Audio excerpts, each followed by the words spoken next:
ये है बिल्कुल नया नाश्ता, बहुत ही स्वादिष्ट, बहुत ही पौष्टिक और बची हुई चीज़ों से बनने वाला। ये आप अंदाज़ा भी नहीं लगा पा रहे होंगे कि ये क्या नाश्ता है, किस चीज़ से बना है। तो जल्दी ही मैं आपके इस सस्पेंस का सॉल्यूशन निकालती हूँ, आपको बताती हूँ कि ये क्या बन रहा है। बात ऐसी है कि ये जो मैं बना रही हूँ, ये है इडली। इडली किसी सांचे में नहीं बन रही है। और इडली के कोई छोटी-छोटी पेड़ियाँ बनाकर भी नहीं बन रहा है।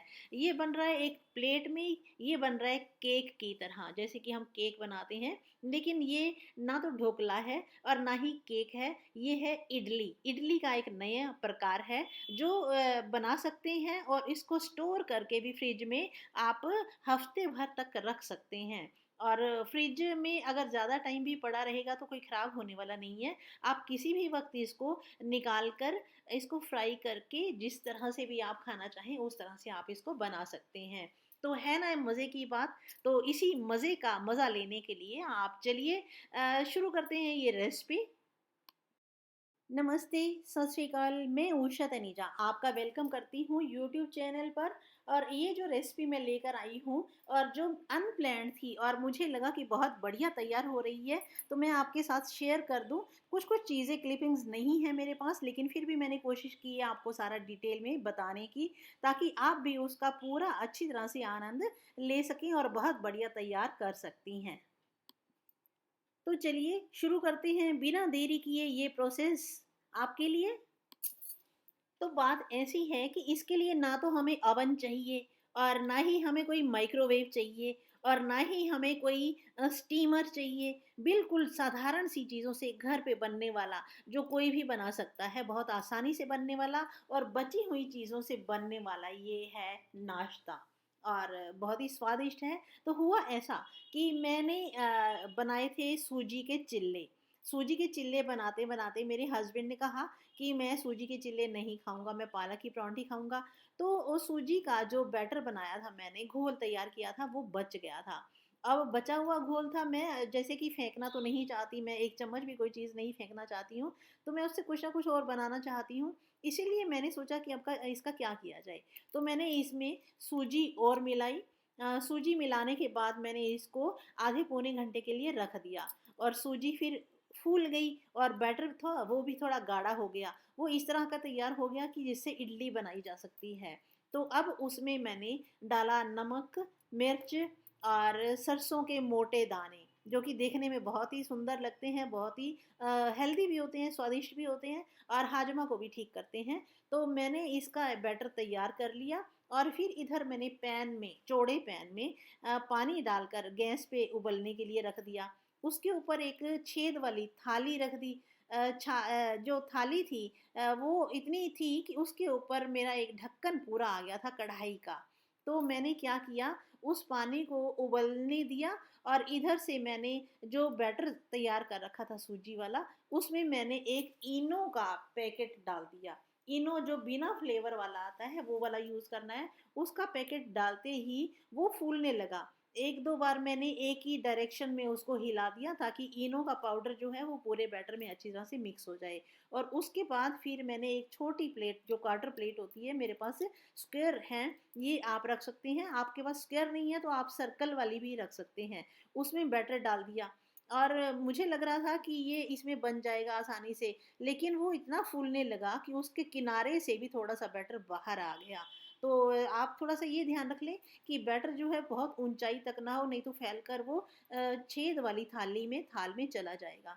तो यहाँ पर मैंने इसको पानी में उबाला 10-12 मिनट के लिए और 10-12 मिनट में मैंने देखा कि उसके साथ, फ़ोर्क के साथ चिपक नहीं रहा है। जब मैंने उसमें डाल के देखा तो इसका मतलब ये तैयार था। लेकिन बीच में थोड़ा-थोड़ा मुझे पानी दिखाई दे रहा था ऊपर से। हो सकता है वो ऊपर वाली स्टीम का गिरा हो पानी और वैसे पक गया हो, लेकिन मैं चाहती थी कि इसको भी थोड़ा-सा वो रूल आउट कर दिया जाए। तो मैंने उसमें पैन में थोड़ा-सा पानी सूख चुका था जो, उसमें थोड़ा-सा पानी और डाला और उबाला। फिर उसके ऊपर ये थाल छेद वाला रख दिया जिसमें प्लेट भी थी। तो उसको मैंने फिर 3-4 मिनट के लिए और स्टीम होने दिया। तो अब उसके बाद जो ये तैयार हुई इडली, इसको देखकर मन इतना खुश हुआ कि मैं प्लान नहीं कर रही थी कि इसको यूट्यूब पे डालूँगी, लेकिन फिर मुझे इतना अच्छा लगा, इतना बढ़िया लगा, तो मैंने सोचा क्यों ना मैं आपके साथ शेयर करूँ। और करीब 15 मिनट के बाद मैंने गैस बंद कर दिया और इस थाल को नीचे उतार कर रख दिया, ढक्कन हटा दिया ताकि इसके अंदर की स्टीम जो है वो इसको गीला ना कर दे। और फिर इसको प्लेट में से निकाला। प्लेट से निकालते वक्त मैंने पहले धीरे धीरे किनारे से छुड़ाया। किनारे से चिपक जाता है, वैसे तो मैंने प्लेट में नीचे ग्रीस कर लिया था, ऑयल लगा दिया था अच्छी तरह से, लेकिन किनारे के ऊपर से जब ये बाहर निकलने लगा, वहां से किनारे थोड़ा थोड़ा चिपक जाता है, तो वहां से आराम से छुड़ाना बहुत ज़रूरी है। और उसके बाद फिर मैंने इसको एक बड़ी प्लेट में उलट दिया। उलट कर जब मैंने प्लेट उठाई तो बिल्कुल आसानी से उठ गई ऊपर। और उठने के बाद फिर मैंने इसको चाकू से ऐसे छोटे-छोटे पीस कर दिए। और पीस देखो बिल्कुल ना तो टूटे हैं काटते वक़्त, और इसका स्पंज जो है इतना बढ़िया बना है कि ये देखो 1/4 बच रहा है दबाने से। और जब इसको छोड़ते हैं प्रेशर, तो फिर ये वापस अपनी शेप में उसी में आ जाता है। तो इस तरह से बहुत ही स्पंजी, टेस्टी और बहुत ही बढ़िया बने हैं। अब ये बहुत बढ़िया इडली आपके पास तैयार है। आप इसको जितना पोर्शन आप चाहें वो फ्राई कर सकते हैं, टमाटर, प्याज़, अदरक, हरी मिर्च डालकर, या फिर आप किसी और तरह से भी फ्राई करना चाहें तो आप वो भी कर सकते हैं। तो ये खाने में बहुत ही सॉफ्ट है। आप सच मानें कि आपने ऐसी इडली पहले कभी नहीं खाई होगी, जैसी कि ये बनी है। और इतनी बढ़िया इडली और इतनी स्वादिष्ट और इतनी पौष्टिक, आप जब चाहें फटाफट से तैयार कर सकते हैं, क्योंकि आपने इसको फ्रिज में रख रखा है। फ्रिज में इसको 8-10 दिन तक आराम से रख सकते हैं, और जब मन चाहे या जब बच्चों का दिल करे तब आप इसको फ्राई करके कम मिर्च में या ज़्यादा मिर्च में उनको दे सकते हैं, जैसा उनका टेस्ट हो। और इस रेसिपी को एंजॉय करें, और एक बार तो कम से कम मेरे कहने पे इसको ट्राई ज़रूर करें। मेरा दावा है कि ये बहुत ही बढ़िया बनेगी। और इसके बाद फिर आप मुझे याद करेंगे, और आप अपनी फीडबैक वापस आकर यहाँ पर ज़रूर शेयर करना मेरे साथ। और आज के लिए बस इतना ही। बहुत बढ़िया रेसिपी जो है ये आप ट्राई करेंगे तो मेरा विश्वास है पूरा कि आप वापस ज़रूर आएंगे।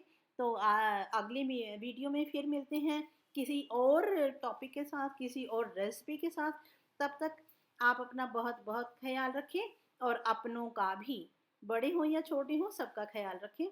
मिलते हैं फिर। Thank you. Bye bye. Bye bye. Thank you. तो अब आप यहाँ तक अगर पहुँच ही गए हैं तो आपसे मेरी एक रिक्वेस्ट है कि अगर ये वीडियो आपको अच्छी लगी हो तो लाइक कर दें, अगर ना अच्छी लगी हो तो डिसलाइक भी कर सकते हैं। लेकिन मैं कोशिश करूँगी, चाहूँगी कि आप लाइक ही करके जाएं। Okay, thank you. Bye bye. Bye bye. Bye bye. Thank you.